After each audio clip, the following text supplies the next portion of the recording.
history, and if you remember, this was the old city dump, and it was reclaimed, and Brian Rote and several people that I see out here came up and put post holes in and so forth for the perimeter fence. And then I came in, then it became the Red Lodge Petting Zoo, and then I came in and I worked here 2 summers and saw where Helena was having trouble finding places for wild animals to go that could not be released back to the wild. So I decided that we needed to do that and to be a center where they could come and be safe. So most of the animals that came were because of human interference, people taking baby bears out of dens and people, you know, taking mountain lion cubs and whatever and trying to raise them. So that's how we got most of them, and it started from there. And this was just bare. All this, everything that you see here was not here. And all the flowers and trees were from a very generous $50,000 donation from a fella who really wanted to be here today, Andrew Kruger, who lives in Minnesota. And he came out with his all of his workmen. They brought a school bus full of plants, they brought trucks, they brought bobcats, they brought everything, and they landscaped this whole thing. So all the trees and all the flowers and everything you see are a result of Andrew Kruger. And he's been emailing me and texting me all day long, send pictures, I take a picture, send more. So he's really sorry that he couldn't be here, but he's a great supporter of the Nature Center. So I don't know, we have, you know, all kinds of baby stories. Most of the babies, as you know, went home with me at one time or another. And I have a funny story about moving back to Ohio. My dog, Zoe, was used to all kinds of wild animals because I would take them home.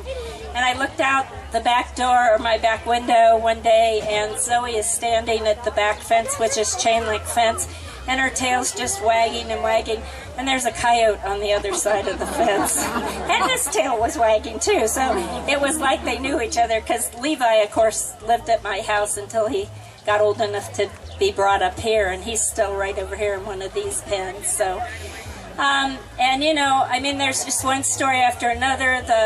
The wolves, we took 2 wolves that are no longer here, and then got 2 more wolves from a fellow that lived up in outside Kalispell, and went up there to get them, and they were living in one small pen, not even as big as the holding pen for them now, and he was just throwing them a piece of chicken now and then. So it was a very sad ordeal. So we came back, we went up, saw him, came back, and 2 days later, some of the people that are here right now, volunteers, took off and with Dawn and went up and got them and brought them back. So that's how we got them. So it's become a rescue. We don't rehab anything, never have.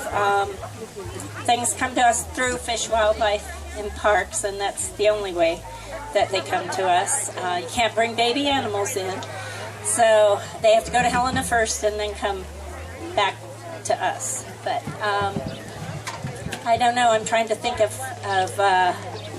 funny story. Oh, I took Helen, the mountain lion, who's no longer with us. I took Helen, the mountain lion. I took Willie, the coyote, who's still here and deaf. And I can't remember, she has to be close to 20 years old. But took her to, and the fox, and we went on Good Morning America with Jack Hanna. And that was just an amazing, they were filming in Kalispell.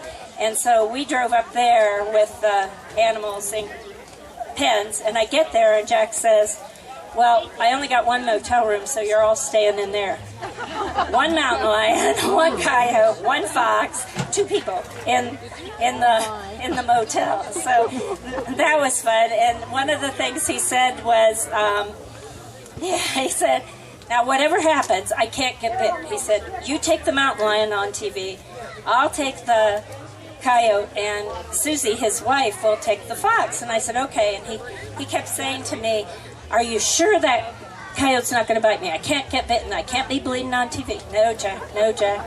The coyote's not going to bite you. She loves everybody. So Susie picks up the the fox, and I get Helen the mountain lion by the collar, and we go out. Jack goes to pick up Willie the coyote, and she nails him right through here, and he's spurting blood. So he's holding her like this and on TV with his hand behind him because he didn't want people to see that he was bleeding. So.